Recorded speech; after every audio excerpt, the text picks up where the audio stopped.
सामने वाले की गलती या दोष नहीं देखने के भौतिक एंगल से क्या फायदे। प्रस्तुत है फ्रेंड और फो बुक का एपिसोड 24।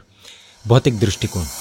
जो व्यक्ति दूसरों की भूल अथवा दोष देखता है उसे physical, mental, social, economical etcetera कई नुकसान उठाने पड़ते हैं। कारण यह है कि जब व्यक्ति सामने वाले की भूल देखता है तब नुकसान का आघात तीव्र लगता है, और जब खुद की भूल देखता है तब सेम नुकसान में भी आघात इतना तीव्र नहीं लगता है, बल्कि बहुत कम ही लगता है। ऐसा क्यों होता है? तो इसका भी साइकोलॉजिकल विश्लेषण है। जब इंसान सामने वाले का दोष देखता है तब नॉर्मली उसके मन में ऐसे विचार उठते हैं कि बेवकूफ है, कुछ ध्यान ही नहीं रखता, बिल्कुल केयरलेस है, उसे तो डांटना ही पड़ेगा, नहीं तो आज ये भूल की है, कल दूसरी करेगा, परसों तीसरी, ऐसे तो फिर रोज नुकसान होता ही जाएगा।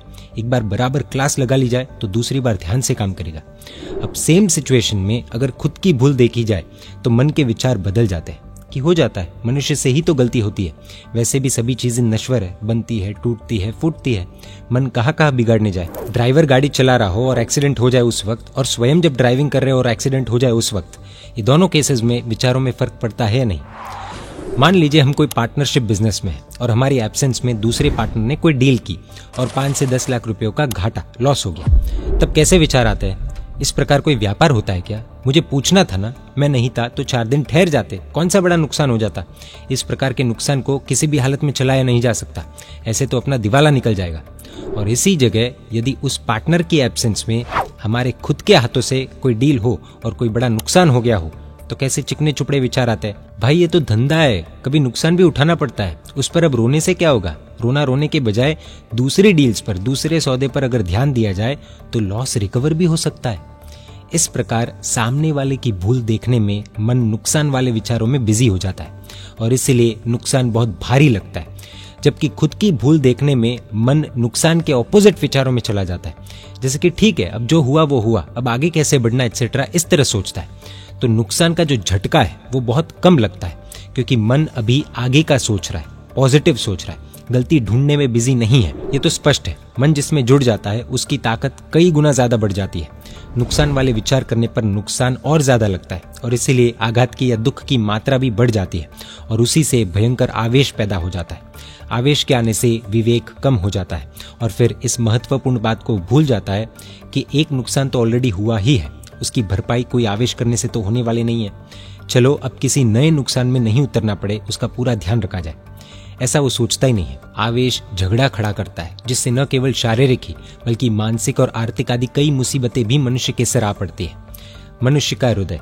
कहते हैं कि मनुष्य के शरीर में रहे हुए हृदय का वजन करीब 250 से 350 ग्राम ही होता है, परंतु अपने में से 5 से 6 लीटर खून निकालकर शरीर के प्रत्येक भागों में उसे घुमाकर पुनः सिर्फ 2 ही मिनट में शुद्ध करने के लिए अपने में खींच लेता है। शरीर का यह छोटा सा और इम्पोर्टेंट ऑर्गन हार्ट 24 घंटों में इतनी मेहनत करता है कि यदि इसी पावर को किसी 1000 किलो भारी पत्थर को ऊपर चढ़ाने के लिए यूज किया जाए तो वो आसानी से 124 फुट तक ऊपर पहुंच सकता है। एक स्ट्रॉन्ग एंड फिट व्यक्ति सख्त मजदूरी के पीछे पूरे दिन जितनी एनर्जी को काम में लगाता है उसका 1/3 भाग, 1/3 भाग विश्व का सबसे श्रेष्ठ यह इंजन खर्चता है, हार्ट।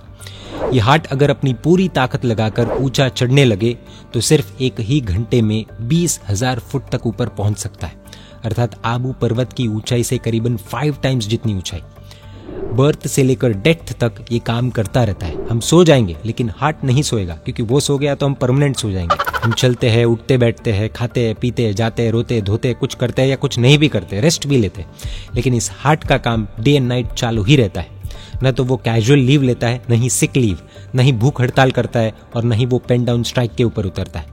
किसी भी प्रकार की छुट्टी या हड़ताल बिना अपनी खुशी से शरीर का एक छोटा सा नाजुक ऑर्गन इतना काम करता है। परंतु जब आदमी क्रोध करता है, आवेश करता है, तब हार्ट बीट्स बढ़ जाती है। ये सूचित करती है हृदय की खराब दशा। आखिर ये क्या है? इस बेचारे वफादार नौकर पर जोर जुल्म ही तो हुआ। आवेश से सिर्फ हृदय को ही नुकसान पहुंचता है ऐसा नहीं है, खून भी खौलने लगता है। 7 धातुओं में एक प्रकार की ऊष्मा, गर्मी पैदा हो जाती है, उनमें विषमता आती है और शरीर में कंपन भी देखने को मिलती है। इससे शरीर में एक प्रकार का जहर पैदा होता है। यह बात हवा में नहीं है। आप यदि गूगल करेंगे तो इसका साइंटिफिक उत्तर भी मिल जाएगा कि क्रोध आने पर या फिर क्रोध करने पर हमारा शरीर फाइट और फ्लाइट रेस्पॉन्स के लिए एक्टिवेट हो जाता है, जिस कारण से स्ट्रेस हार्मोन्स जैसे कि एड्रेनलिन रिलीज होने लगता है। इससे हार्ट रेट, ब्रीथिंग रेट और ब्लड प्रेशर बढ़ने लगते हैं। स्ट्रेस इससे बढ़ेगा ही और नुकसान व्यक्ति को होगा ही। इतना ही नहीं, हमारा इम्यून सिस्टम डैमेज हो जाता है और हमारे लिए अलग अलग प्रकार के रोगों का खतरा भी बढ़ जाता है। सिर दर्द, सर्दी, जुकाम या फिर बुखार ही नहीं, कई केसेस में तो हार्ट अटैक भी आ जाते हैं। हमने हमारे आसपास देखा ही होगा कि किसी को कोई बड़ा नुकसान हुआ, उसने स्ट्रेस लिया हो और हार्ट अटैक आ गया। इसीलिए आवेश को रोकना चाहिए। कैसा भी प्रसंग क्यों ना आ जाए, व्यक्ति को अपना संतुलन नहीं खोना है। सामने वाले की भूल देखी तो क्रोध आएगा ही और खुद की देखी तो स्वस्थता आएगी। ग्रंथों में अहिर अहिरिन के 2 युगल की, कपल्स की बात आती है। कपल नंबर 1, गांव में बैल एवं गायों का पालन पोषण का उनका धंधा था। गायों के दूध से घी बनाते थे और जब बहुत इकट्ठा हो जाता था तब मटकों में भरकर, बैलगाड़ियों में भरकर शहर में बेचने जाते हैं। एक बार शहर में मेला लगा। एक कपल भी वहां पर घी बेचने के लिए आया। बैलगाड़ी खड़ी की और पति नीचे उतरा। पत्नी मटके देने लगी और धड़ाम, घी से भरा हुआ मटका बीच में ही छूट गया और जमीन से टकराकर फूट गया। पति आग बबूला होकर बरस पड़ा। अक्कल कहाँ गई तुम्हारी? मैंने अभी पकड़ा ही नहीं था और तुमने उसे छोड़ क्यों दिया? पत्नी भी चुप बैठने वाली नहीं थी, सुना दिया। भूल तो आपकी है और मुझे डांट रहे हो। किसी और ध्यान में थे इसलिए आपने संभाल कर मटका पकड़ा नहीं और गलती मेरी निकाल रहे हो। कमाल है। फिर तो दोनों के बीच वर्ल्ड वॉर शुरू हो गया। पत्नी बोली, तुम ही अन्य रूपवती स्त्रियों को देखने में अपनी आंखें इधर उधर भटका रहे थे, इसलिए तुमने ध्यान से मटका नहीं पकड़ा और तुम्हारे हाथ से गिर गया। सीधा कैरेक्टर पर अटैक कर दिया। लग गई आग। झगड़ा चलता रहा और गाली गलौज भी चलती रही। पूरी ताकत लगाकर दोनों एक दूसरे से लड़ते रहे। पूरी ताकत वहां पर वेस्ट कर दी। एक दूसरे की गलती निकालने की मूर्खता दोनों करते रहे और इधर शाम होने को आई। अंधेरा होने लगा और दोनों चौंक उठे। कुछ सावधान हुए और देखा कि मटके का घी जो लुढ़क गया था उसे कुत्तों ने मिलकर साफ कर दिया था। दूसरे कपल्स तो कभी के निकल पड़े थे, क्योंकि पूरा अंधेरा होने से पहले गांव पहुंचना पड़ता था। बाजार बंद हो चुका था और लोग निकल चुके थे। हार्डली 2-4 लोग रास्ते पर नजर आ रहे थे। दोनों डर गए और फटाफट सब कुछ समेट लिया। जितना घी बेचा था उसके पैसे और बचे हुए घी के मटकों को लेकर गांव की ओर जाने के लिए चल पड़े। लेकिन अब रात हो चुकी थी, अंधेरा हो चुका था और रास्ते में वे अब अकेले पड़ चुके थे। रास्ते में चोर मिले और पैसे लूट लिए और सारा का सारा घी उन्होंने दबोच लिया। किस्मत अच्छी थी कि उन्हें जिंदा छोड़ दिया और वे दोनों खाली हाथ घर लौटे। कपल नंबर 2, यह एक दूसरा युगल है। पहले वाले कपल की तरह ही सब कुछ इनके साथ भी ऐसा ही हुआ, लेकिन यहाँ पर रिएक्शंस एकदम ऑपोजिट थे। मटका फूटा कि तुरंत पत्नी ने दोष खुद पर ले लिया। अरे अरे पतिदेव, मेरी बड़ी भूल हो गई, आप उसे संभाल कर पकड़े, इससे पूर्व ही मैंने मटका छोड़ दिया। थोड़ी सी मेरी असावधानी और ये नुकसान हो गया। पति ने भी सेम टोन में जवाब दिया, अरे प्रिय, भूल तो मेरी थी। मुन्ने की माँ, तुमने तो ठीक ही पकड़ाया था, मैंने ही उसे ठीक से नहीं पकड़ा।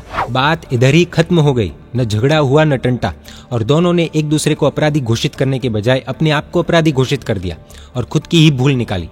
इसलिए न कोई संकलेश हुआ, न कोई ईगो का प्रश्न, न कोई माथापच्ची।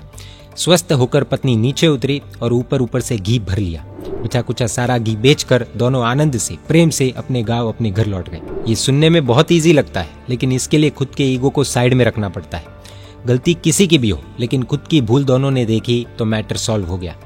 कुल मिलाकर कैसी भी घटना क्यों ना आ जाए, बस खुद की भूल देख ली जाए तो प्रॉब्लम सॉल्व हो सकती है, हो जाएगी, और मेंटल पीस बना रहेगा।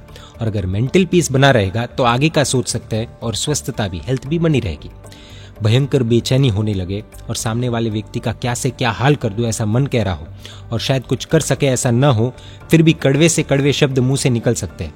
ऐसी सिचुएशन में भी अपनी खुद की भूल देखने वाला जबरदस्त समाधि और स्वस्थता का धनी बन सकता है। बिल्कुल शांत रह सकता है, मेंटल पीस बरकरार रह सकता है। सामने वाला अपराधी इंसान भी सद्भाव, अहुभाव वाला बनकर गदगद बन जाए, ऐसे मीठे वचन बोल सकता है। गर्भवती सीता जी को रामचंद्र जी ने जंगल में भेज दिया था। उसके बाद फिर से अयोध्या में जब उनका फिर से प्रवेश हो रहा था, तब सीता जी बहुत कुछ सुना सकती थी, लेकिन उन्होंने किस तरह रिएक्ट किया जानेंगे अगले एपिसोड में। यह पुस्तक फ्रेंड और फो हिंदी, गुजराती और इंग्लिश तीनों भाषा में hrudayoudgar.com वेबसाइट पर अवेलेबल है। जय जिन शासन, जय महावीर।